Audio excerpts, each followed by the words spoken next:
Okay? Okay. What is it like outside of the walls?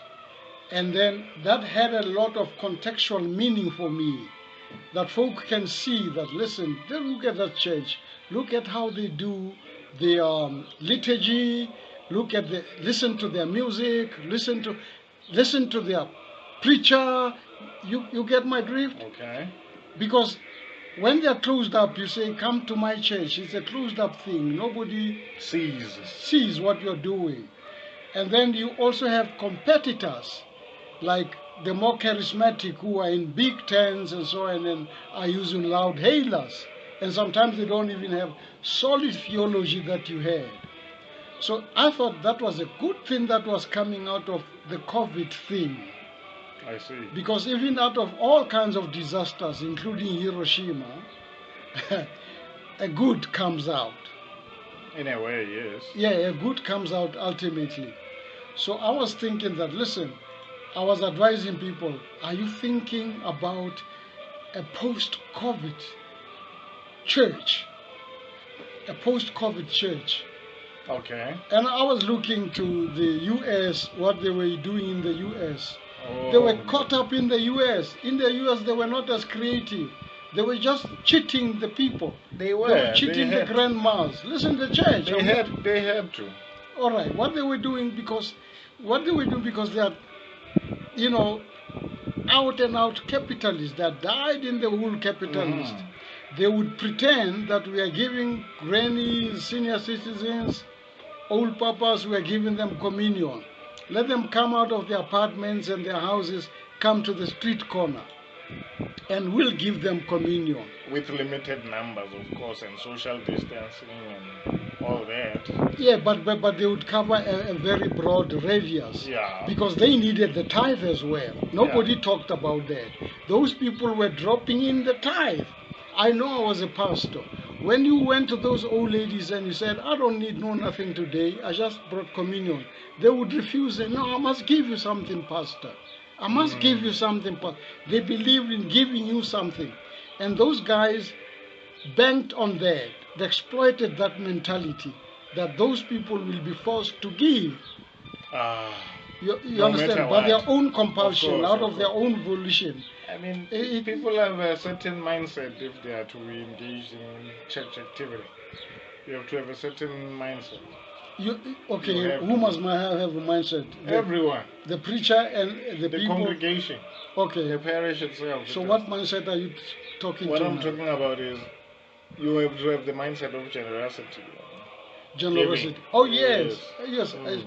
I thought you were going around it roundabout. No. No, the church was not giving. No. It was not giving. Mm-mm.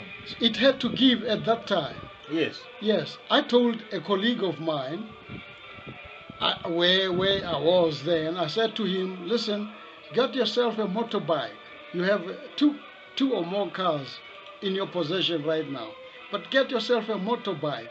Wear your dog collar. I never used to wear dog collar myself, but I said, you call it it's a dog collar. Go wear your dog collar and get onto the motorbike. Register with the clinics around. Let them give you medication to go and give to the senior citizens. Okay. And you can even have a placard on your motorbike saying, say AME Church, because I was talking to an AME pastor. Then folk will remember that during COVID, you visited our mom. You helped us. You helped us during COVID. You even sneaked in umhlonyani.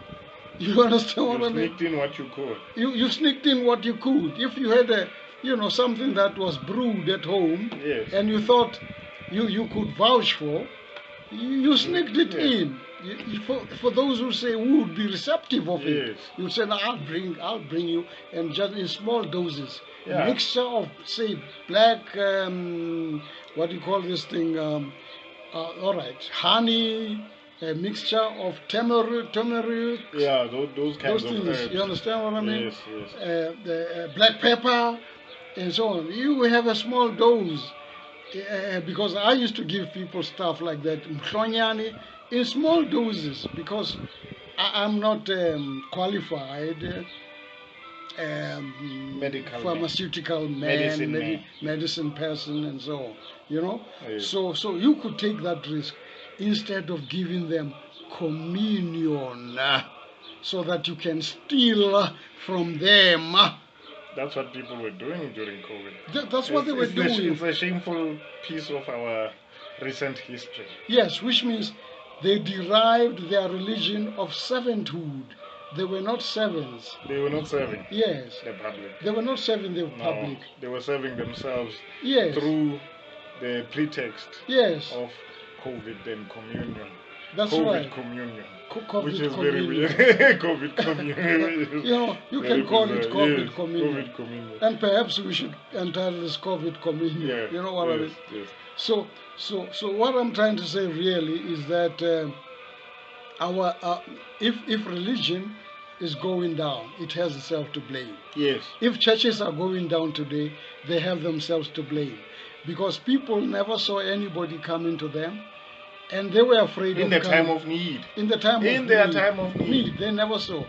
And then these are the kind of pastors, who do what when even in their churches now post-COVID, they will say to people, those with envelopes for tithing, bring them forward before everybody else. Even giving is divided in the divide and rule new theology.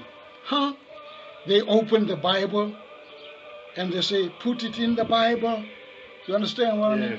Put it in the Bible, and then after you've put all the envelopes in the Bible, they close the Bible and say some prayer. Yes. You understand what I mean? Out of tune prayer, even if it sounds more holy, but it is out of tune. This is how the more they cheat the people. And then you who have less to give, you can come to the table after these, which means you are looking at folk who are supposed to be more blessed, who will be more blessed than yourself, and who get more benefits than you. And who's going to benefit also the blessings from God, as they said, and you yourself will try harder to give, to match that. You understand what I mean? And they will say, look at Ntate so and so, look at Mama so and so. They are not tithing. And Mama so and so, because they cannot afford a tithe then, even if they have a good name in society. They might be a principal of a school, or a doctor, or you understand what I mean? But they don't have enough budget for tithing. They stop coming to church because you are demoralizing. Yes, you are twisting their arm to give. To get something. And they are not cheap, as you thought they are cheap. Of course. So those who have failed to serve during COVID, they must not cry now. When the people are no longer attending. Yes. I said to some of my colleagues, let's work on post-COVID theology. Okay. They were reluctant and so on. What is that?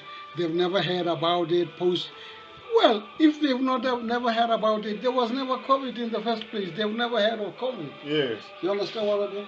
Yes. So they were out doing such things. So what I'm trying to say is that you can't keep on bluffing people. You can't be opening your Bibles. When I was doing theology, I was taught that the Bible is a textbook. It did not fall from the heavens. It is a textbook that we have to use to teach. Okay. To teach and to teach what Yeshua was teaching, and create, but primarily create contextual sermons. I see. Okay.